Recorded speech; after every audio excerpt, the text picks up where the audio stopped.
Dear Prof. Wang, Prof. Deng, and Prof. Lin, welcome to the presentation of my final year project, Exploring Machine Learning Models for Optimizing Database Systems. The presentation is formed by 6 sessions.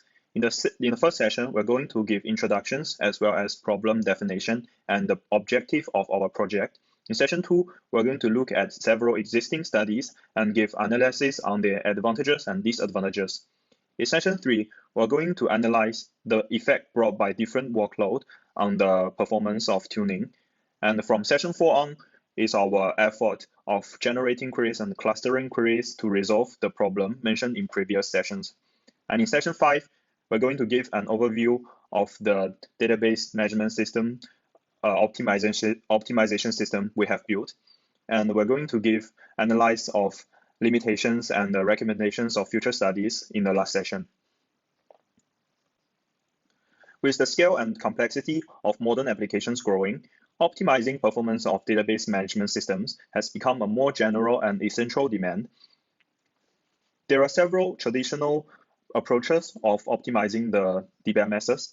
The first is to adjust the use of index. That means whether to create indexes for some of the columns and to force the query to use some of the indices or not to bring performance improvement.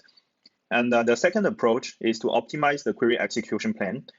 Probably the user need to rewrite the query or to adjust the cost model built in the DBMSs to force the system to give a better execution plan for the query.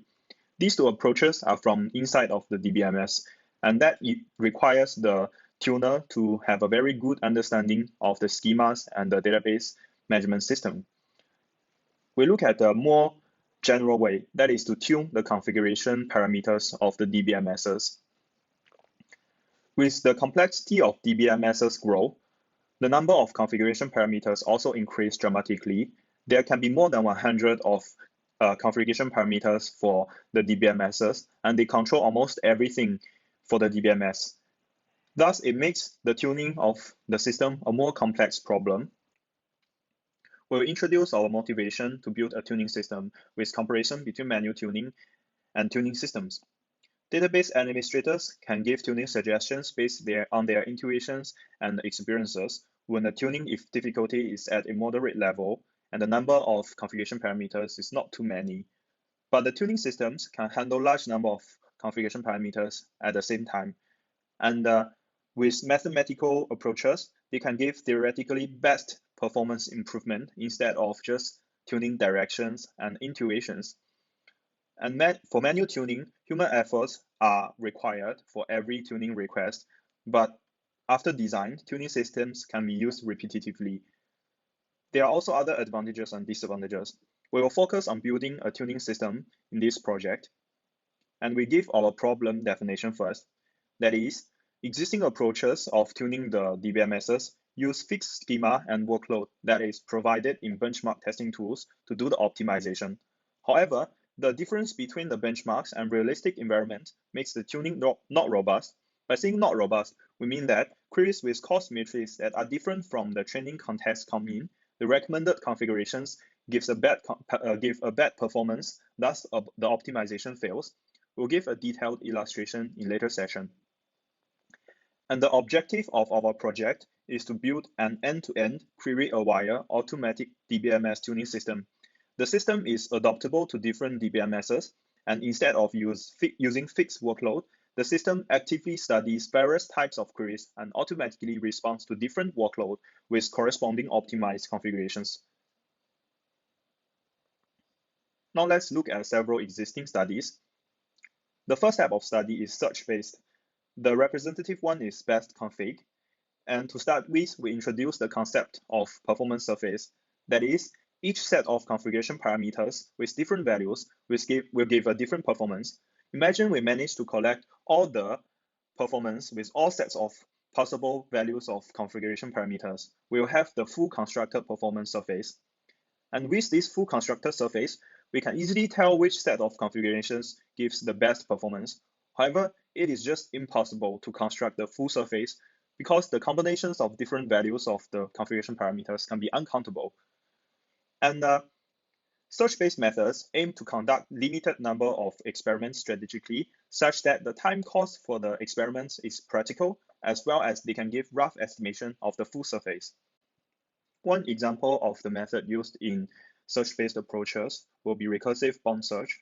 They rarely spread initial points on the surface such that the points have a rough coverage of the full surface and start with the point with the best performance. They bound an area near the best point by the existing points, and within the bounded surface, they spread initial points again and pick the best performance point and bound the area again. By repetitively doing this process, they find the best point in the bounded space, starting from the best performance point. However, there are some limitations about this method. Heuristics might be not fully justified. What if the best point is not in the sampled area from the beginning? Then we will reach a local optimum from the beginning. And they make assumptions that performance surface is continuous, but this is not necessarily true because with adjust of configuration parameters, the change of performance can be discontinuous, and the method they introduce will just not work. And when the workload changes, the whole performance surface will change, and the previous efforts are abandoned. Thus, we look at more rigorous and advanced approach, which is learning-based approach, both supervised and unsupervised. For supervised learning, we introduce auto-tune. They model one workload configuration performance tuple as a single record, and when new workload comes in, they are compared to existing massive number of existing workloads, and corresponding configurations will be recommended. One visualization will be like this. The matrix formed by different workloads and configurations contains all corresponding performances. Xij, one entrance in the matrix, will be workload I run under configuration J, and that the value of Xij is the performance. The matrix will be sparse. Imagine we have to collect most of the experiments for the IJ, combinations of IJ in this matrix. Much human efforts will be needed, and each of the entrants must be an expert solution, since the learner must know what's the best solution instead of just random configurations. So for auto-tune, the limitations will be workloads are formed by various queries. The type of different workloads are uncountable. Meanwhile, the training records needed by auto-tune must be expert records. And collecting massive amount of expert records is extremely resource consuming. Therefore, we introduce the unsupervised learning approaches, reinforcement learning. Reinforcement learning has three important concepts, which is environment E, actor A, and the reward, the feedback from the environment R. And with observations from the environment E, actor chooses different actions and learn from the feedback, the reward. In DBMS tuning context, the environment is the status of the DBMSs. Actions are just different sets of configurations. And with the feedback of the environment, the actor will be able to learn whether to increase the probability of taking some of the actions or penalize other of them. But the designing of reward function is crucial yet tricky, and intuition will be the time optimized after run on set of configurations. We demonstrate the design of reward function with one example here. Let Tx be the total time of running all the queries in the workload sequentially in iteration x. The time of running the workload for the first time is noted as T0. And one design of reward function will be T0 minus Tx divided by T0. This is just essentially the percentage of optimized performance in iteration x. But the set effect will be that queries with longer running time are optimized more, they are biased. But shorter queries might become worse, since the configuration needed by queries with longer running time and queries with shorter running time are just different. However, the total running time will still be optimized, since the absolute time of the long queries optimized is still greater than the sum of all the degraded short queries.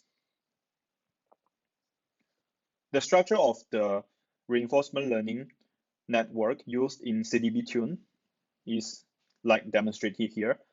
The actor network taking in internal matrix here from 1 to n is just the status of the database, and the output of this actor network is the set of configuration parameters.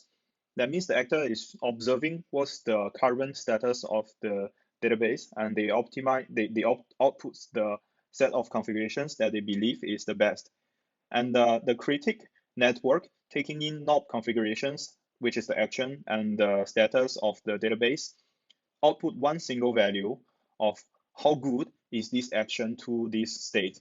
And using this as a loss guide for the actor, the whole structure will be able to learn what's the best action under different contexts, different database status, and they will be able to give a score for the action under this situation.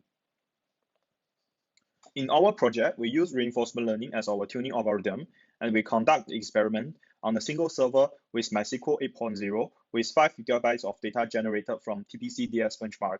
We use specifically designed workload, and we will demonstrate this in later. In session 3, we're going to introduce the importance of different workload and demonstrate the effects of using fixed workload. The different benchmarks are used in existing studies. First one is Sysbench.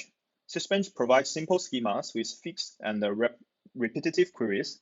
It's good for comparing the performance of different DBMSs under the same context. And the second type of benchmark is TPC series benchmark. Modeled after realistic applications, they have complex data and queries, but they also provide fixed workload. For example, in TPC-DS, 99 queries that are specific designed complex queries are run in sequence for measuring the performance. But benchmark systems are for providing minimum performance criteria for the DBMSs to satisfy. They are not suitable for being repetitively executed to find the optimal performance, since they cannot reflect the various types of different workloads, thus cause the non-robust tuning problem. Moreover, the fixed workload sets provided in benchmarks are not guaranteed to cover all schemas and different types of queries. So when new queries come in with cost matrix that share no similarity with the ones in the workload, the optimization will fail. One demonstration will be like this. We trained the system using TPC-DS queries, and this figure shows several of the queries performance change during our optimization process.